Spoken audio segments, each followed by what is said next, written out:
Salut à tous, on se retrouve aujourd'hui pour parler du FC Barcelone en ce jeudi 25 janvier et on commence bien sûr avec le match du côté de Bilbao. C'est un match de Coupe du Roi et ça s'est pas bien passé pour le FC Barcelone. Défaite et surtout élimination en quart de finale. Le Barça ne gagnera pas cette Coupe du Roi 2024. Des gros regrets. C'est dommage, pourtant le Barça, il y a un moment mené dans le match. Il y avait 2-1 pour le FC Barcelone avant que Sunset égalise, puis avant que le Barça craque en prolongation parce que ça a été... après les prolongations, en gros, c'est décidé parce que les frères Williams, où j'avais dit que les frères Williams, en plus j'en ai parlé hier, j'avais dit que faire attention à ces joueurs, surtout Inaki, qui marque souvent contre le Barça. Il a joué la CAN avec le Ghana, il a été éliminé, il est revenu à temps pour jouer le match et il a été buteur contre le Barça. Je l'avais dit hier, il fallait faire attention à ce genre-là.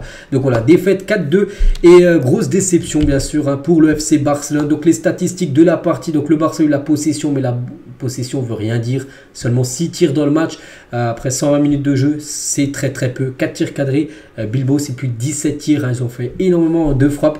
Donc voilà, triste défaite et le Barça a été éliminé lors de ses 3 derniers matchs contre Bilbao en Coupe du Roi à San Mamés. C'est vrai que souvent le Barça affronte cette équipe de Bilbao et souvent, même pas souvent, même tout le temps les gars, le Barça n'arrive pas contre cette équipe. Défaite 4-2 en 2022, ça avait été une défaite 3-2, donc du coup élimination. En 2020 ça avait été une défaite 1-0, du coup élimination.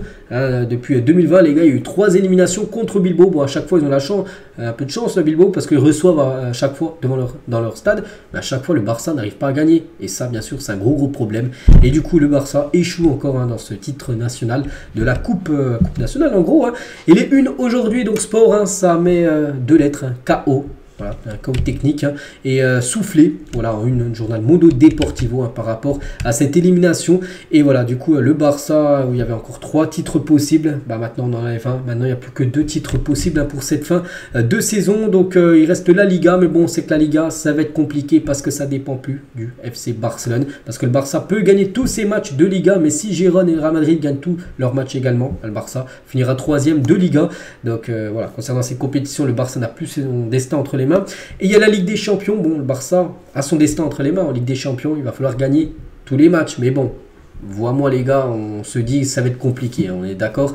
Déjà, si tu as du mal à gagner à Bilbao, dans un stade comme ça va être quoi du côté du stade, l'Etihad Stadium, le stade de Manchester City. S'il y a un City-Barça par exemple en Ligue des Champions, ça va être quoi s'il y a un match entre le Bayern et le Barça en quart ou en demi de Ligue des Champions? Ça va être très compliqué. Donc voilà, on se dirige plutôt peut-être vers une saison blanche et ça serait tout simplement une catastrophe, surtout avec la saison dernière où il y a eu quand même 2 trophées remportés, la Liga et la Super Coupe. Donc pour l'instant, je dis on se dirige, bon, on n'espère pas, mais bon, quand je vous dis les 4 figures des 2 compétitions vont encore engager le Barça, ça va être compliqué, mais bon, pas non plus impossible, le Barça peut le faire, mais bon, le Barça doit mieux jouer bien sûr que ce qu'ils ont pu faire hier.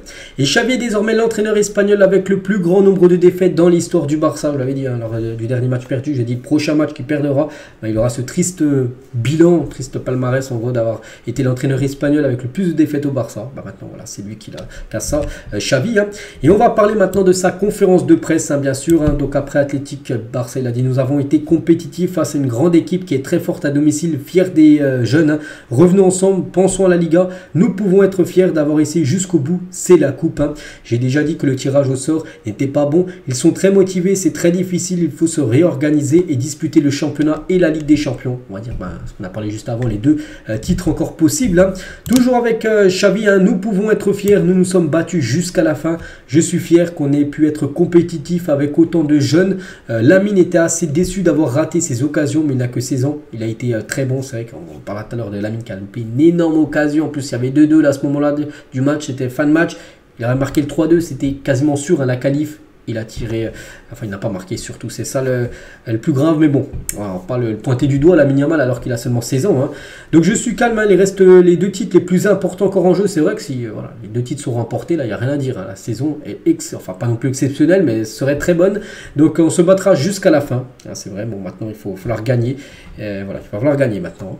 Lamine est triste, mais c'est lui qui s'est créé cette occasion et il a aussi marqué un superbe but. Nous sommes fiers de pouvoir rivaliser avec des jeunes. Il a parlé aussi de Hector Fort, Cubarsí et Lamine ont fait un gros match. J'aurais bien voulu faire entrer Fermin, mais je ne pouvais pas car il y avait déjà trop de jeunes. C'est pour ça qu'il dit qu'il a il a fait rentrer beaucoup de jeunes et voilà, c'était déjà limite parce qu'avec Hector Ford, Cubarsí, ils ont seulement 16 ou 17 ans, Lamine aussi 16 ans, donc ils ne pouvaient pas mettre tous les jeunes non plus, mais bon, ils ont fait un bon match. Le sentiment que j'ai, c'est de la déception car on perd un titre. On savait que le tirage n'était pas bon. San Mamés sur un match, c'est toujours compliqué. Déçu car tu vas jusqu'en prolongation, mais il méritait de passer. Mais je suis fier des jeunes. Bon, il parle des jeunes, mais bon, après, c'est lui qui les a mis, bien sûr, les jeunes. Bon, après, ils ont été plutôt convaincants, donc c'est bien. On a fait un grand effort. Je pense qu'en face, ils étaient encore meilleurs physiquement. C'est les meilleurs de Liga sur cet aspect. On doit désormais repenser à la Liga. Mais comme je dis, la Liga n'est plus entre les mains du FC Barcelone. L'équipe récupérera en gagnant samedi prochain match. C'est contre Villarreal. Donc, nous devons récupérer de l'effort spectaculaire que nous avons fait contre l'équipe la plus physique de toutes les équipes espagnoles. L'équipe se relèvera en gagnant des matchs. Nous devons être fiers de la façon dont nous avons concouru malgré la déception du résultat final. Toujours avec Xavi, donc on encaisse des buts au début des mi-temps. Ce sont des erreurs qui marquent notre saison. On reparlera alors de ce but pris au bout de 36 secondes de jeu. C'est une catastrophe, c'est en plus pas la première fois cette saison. Nous faisons encore des erreurs, le premier but est une mésentente, nous en avons parlé à la mi-temps, cela a été dit, mais en seconde période ça se refait, c'est ça qui est fou. On encaisse trop de buts cette saison, c'est que si on compare avec la saison dernière, cette saison, c'est le jour et la nuit. Si à la fin de la saison, nous ne sommes pas à un niveau compétitif, alors je devrais partir. C'est un grand club et nous le savons déjà. Aujourd'hui, nous avons concouru, mais quand on ne gagne pas, l'entraîneur est pointé du doigt. C'est qu'il est pointé du doigt malgré qu'il avait enchaîné quelques victoires lors des dernières rencontres. Avec cette nouvelle élimination, l'espace de 10 jours, 2 compétitions perdues, la Super Coupe et la Coupe du Roi. Il va être encore sur un siège éjectable. Xavi, toujours avec lui, donc Cubarsí, donc les jeunes, le Barça des joueurs avec un grand avenir. C'est le début de quelque chose d'important, même si vous savez que le Barça doit gagner. J'ai perdu beaucoup de titres, j'en ai gagné beaucoup, mais j'en ai également perdu. C'est vrai, je ne peux pas tout gagner, ça on le sait. Nous avions besoin d'un football plus direct, c'est pour cela que Gouillu est entré et non Victor Roque. C'est pour ça qu'il a choisi le jeune Gouillu que Victor Roque qui a de nouveau été sur le banc tout le match. Hernandez sur Victor Roque, donc il continuera à être important, il aura des minutes de temps de jeu. Il est très jeune, à 18 ans, il sera important. Je pense qu'il a des qualités qui peuvent beaucoup nous aider. C'est vrai, mais bon, pour hier, il n'a pas senti qu'il allait apporter à l'équipe et du coup, il a préféré le laisser sur le banc. Nous jouons avec des gars très jeunes, c'est pour cela que je dis que nous sommes en construction. Nous sommes au début de quelque chose d'important. On a l'impression, il dit qu'il début de quelque chose d'important, on a l'impression que ça fait 2 ans qu'il dit ça, on est au début et tout. Ça fait comme 2 ans qu'il est coach du Barça, et à un moment il va falloir passer la seconde, on est tous d'accord. Donc voilà, que je sois un entraîneur ou non, mais bon, il dit qu'on est au début de quelque chose. Bon, voilà. Donc voilà tout ce qu'a pu dire Xavi, les gars, lors de cette conférence de presse. Donc il a surtout parlé des jeunes. Voilà. Et Xavi aujourd'hui, c'est un jour spécial parce que c'est son anniversaire, il fête aujourd'hui ses 44 ans, ça reste, même si hier, bon, faut pas oublier, on va pas juste penser à ce qu'il a fait hier, mais il faut pas oublier ce qu'il a fait en tant que joueur, les gars. C'est une légende totale du côté du club, 44 ans, très bon anniversaire à Xavi, qui est une légende totale du club. Donc il a remporté une Coupe du Monde, 2 fois l'Euro, 4 Ligues des Champions, 8 fois la Liga, 6 Super Coupes d'Espagne, 3 Coupes d'Espagne, 2 Coupes du Monde des clubs, 2 Super Coupes d'Europe et une Liga en tant que coach. On peut rajouter aussi une Super Coupe remportée aussi en tant que coach. Donc très bon anniversaire à Xavi, mais bon, voilà, son anniversaire pas non plus gâché, mais bon, un peu amer avec cette élimination hier soir. On continue sur ce match, Lamine Yamal. On va parler de Lamine Yamal, c'est vrai, regardez, je sais plus, ça a combien, 85 minutes ou 95, je ne sais pas, j'arrive pas trop à voir le chrono, mais les gars, là, ça doit être dedans. Bon, on va pas non plus le critiquer, mais voilà, il doit la mettre, Lamine Yamal. Il a voulu frapper en force, juste un petit plat du pied. Bon, après, c'est facile à dire, là, parce que, voilà.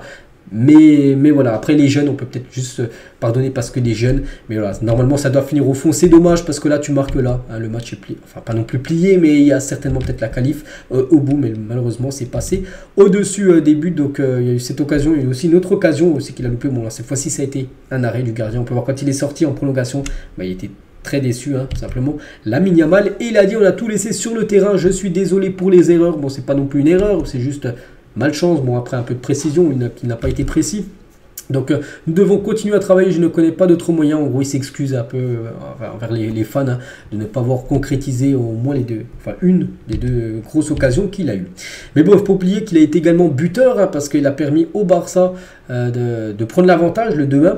Voilà, il ne faut pas oublier quand même qu'il a marqué un but, Lamine Yamal. On va parler d'Alejandro Balde, voilà, de nouveau un blessé, on sait que chaque match, quasiment chaque match, il y a une blessure. Et ben voilà, hier c'est Alejandro Balde qui est sorti sur blessure au bout de 23 minutes de jeu, on peut voir qu'il se touche là, avec sa main droite sur la faute de duo. la cuisse droite, derrière la cuisse. Hein, souvent, bah, c'est là les joueurs où ils se blessent. Ischio-jambier, c'est voilà, c'est une blessure où il y a au moins un mois. Hein. Voilà, il ne va pas revenir, les gars, pour le match de ce week-end. Hein, s'il est sorti musculairement comme ça, si ça a lâché derrière la cuisse, hein, il faut au moins un mois. Minimum, hein, vraiment pour revenir. Donc on lui souhaite un très bon rétablissement. Et Baldé, Christensen et Araujo subiront des tests médicaux aujourd'hui. Voilà, parce que Christensen a aussi une petite douleur. La même chose pour Araujo. Donc on en saura beaucoup plus aujourd'hui parce qu'ils vont faire des tests, une IRM pour savoir bien sûr pendant combien de temps ils seront indisponibles. On va parler de Jules Koundé, donc un journaliste, hein, Juan Martí, donc il a dit hein, je n'ai vu qu'un seul homme qui était bien en dessous de ses coéquipiers et c'est Jules Koundé, encore une nuit noire pour le français, la énième cette saison. Hein, c'est vrai qu'il avait été bon lors du match, je me souviens plus, un match précédent, mais les matchs encore avant, il avait été nul, et là, hier, il n'a pas été super bon, donc c'est vrai que Jules Koundé, cette saison, c'est très compliqué, sa situation, hein, vraiment en dessous de ses performances normalement habituelles. Même, un autre journaliste, hein, même avec 3 réservistes dans l'équipe, les buts viennent d'erreurs impardonnables de Koundé, Frenkie de Jong et Sergi Roberto. Nous avons un énorme problème sur ça, hein, c'est vrai que des joueurs cadres, hein, comme Frenkie de Jong, même Sergi Roberto, perdent des ballons bêtement, qui amènent à un but quelques secondes après. Et ça, c'est pas possible. Ça peut passer en district, hein, c'est pas bien grave, mais voilà, lors d'un match élimination directe, tu peux pas te permettre de perdre des ballons en plein milieu de terrain, puis qui amène à un but, hein, allez, 3 ou 4 secondes juste après. Araujo, il a dit notre équipe est très jeune, mais nous devons nous battre pour tout. Il nous reste la Liga et la Ligue des Champions, c'est vrai. Hein. Il a également dit, hein, donc si je pouvais tirer sur une chose positive de tout cela, ce serait les jeunes joueurs. Hein. Ils ont très bien joué aujourd'hui, c'est vrai. Hein, c'est une triste nuit. Nous avons essayé de rivaliser du mieux que nous pouvions, mais à la fin, nous avons fait de grosses erreurs dans les moments clés et nous avons perdu le match, c'est vrai. Lamine a 16 ans, hein, nous ne devrions pas lui reprocher quoi que ce soit par rapport à son loupé, même son double loupé. Hein. Il marquera de nombreux buts hein, dans sa carrière. Il a été très important dans le match. Voilà, il ne faut pas juste retenir bien sûr son loupé, même si bien sûr c'est dommage hein, parce que voilà, quand on en pense le lendemain, qu'on en reparle, s'il l'aurait mis au fond, le Barça aurait été certainement qualifié. Et nous devons continuer, il reste 2 titres, hein, nous allons nous battre pour ce maillot jusqu'à la fin. Donc voilà, quelques déclarations d'Araujo. Pedri aussi déçu, hein, donc nous avons échoué, maintenant nous avons la Liga et la Ligue des Champions, c'est vrai, et nous encaissons trop de buts hein, cette saison, nous devons nous améliorer. Notre début de match, c'est un gros fardeau pour nous. Nous partons toujours d'un objectif précoce, ça veut dire en gros tu commences le match avec un but en plus pour les autres et ça c'est pas bon, hein. Je dis tiens, on va en parler là dans quelques secondes de ce but au bout de 30 secondes de jeu, c'est inacceptable.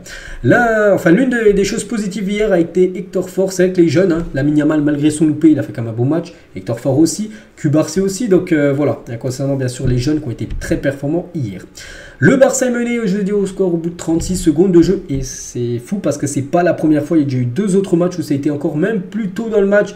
18 secondes face à l'Aves et 17 secondes face à Grenade, c'est pas possible. Tu ne peux pas prendre des buts au bout de la première minute, c'est impardonnable les gars, surtout pour un club comme le Barça, surtout lors d'une rencontre où tu sais en plus avec l'atmosphère spéciale, tout ça, c'est Bilbao en face, tu sais que tu dois bien démarrer, hein. Puis voilà, au bout de 36 secondes, tu es déjà mené à 0. Voilà, c'est pas possible tout simplement et le Barça le fait, c'est ça qui est fou. Bref, donc voilà tout ce qu'il y a à dire hein, sur ce Bilbao-Barça. Donc le prochain match hein, c'est le 27, donc c'est après-demain et ça sera la réception de Villarreal 18h30. Donc là c'est de la Liga, donc maintenant il n'y a plus que 2 titres à aller chercher. Donc la Liga qui peut-être... Je ne sais pas c'est lequel le plus jouable hein, entre les deux, peut-être la Liga, mais il faudrait que les deux devant s'effondrent, hein, Girona et le Real. Bref, donc voilà, de toute façon... Il ne faut même pas penser aux autres, il faut penser à soi-même et surtout gagner les matchs. Donc là, Villarreal, pas le choix. Victoire obligatoire, surtout là, c'est quand même une série de matchs, je trouve, à la portée totale du Barça. Osasuna, Alaves, Grenade, Celta Vigo. Voilà, ces 5 matchs-là. Il y a 15 points, à prendre. Tu prends les 15. Voilà, il faut 15 points. 14 points les gars, c'est une catastrophe. Il faut 15 points les gars sur ces 5 prochaines rencontres. Donc voilà, dès le prochain match contre Villarreal. Et après on pensera bien sûr à la Champions League. Et on finit les gars cet épisode aujourd'hui. On revient sur Xavi, hein, Xavi avec cette stat les gars, avec le plus grand nombre de défaites en tant que coach espagnol. Xavi où il ne reste plus beaucoup de titres à aller chercher cette saison. Et Xavi, qu'est-ce que vous en pensez? Parce qu'il y a des entraîneurs comme Mourinho qui sont libres, hein. Il y a eu du Aguirre, hein. Il a dit si José Mourinho entraîne Barcelone, il pourra rivaliser avec cette équipe pour la Ligue des Champions. Hein, c'est vrai qu'on voilà, s'imaginer Xavi vient à se faire licencier, Mourinho, même s'il a entraîné le Real à l'époque, il pourrait potentiellement entraîner le Barça. Donc voilà, c'est pour ça que Xavi, qu'est-ce que vous en pensez vous? Est-ce que c'est encore pour vous l'homme de la situation du côté du club, ou est-ce qu'il faut le virer et virer là ou attendre la fin de saison? Pour vous, qu'est-ce que vous en pensez en gros concernant le sort de Xavi après cette nouvelle élimination? Donc voilà ce qu'il y a à dire aujourd'hui. J'espère que ça vous a plu. Donc on parle des victoires, mais on parle aussi des défaites. C'est comme ça, c'est le football. Donc nous on se retrouve demain et on commencera à parler du match jeudi contre Villarreal prévu après-demain. Je vous souhaite un très bon jeudi et à demain.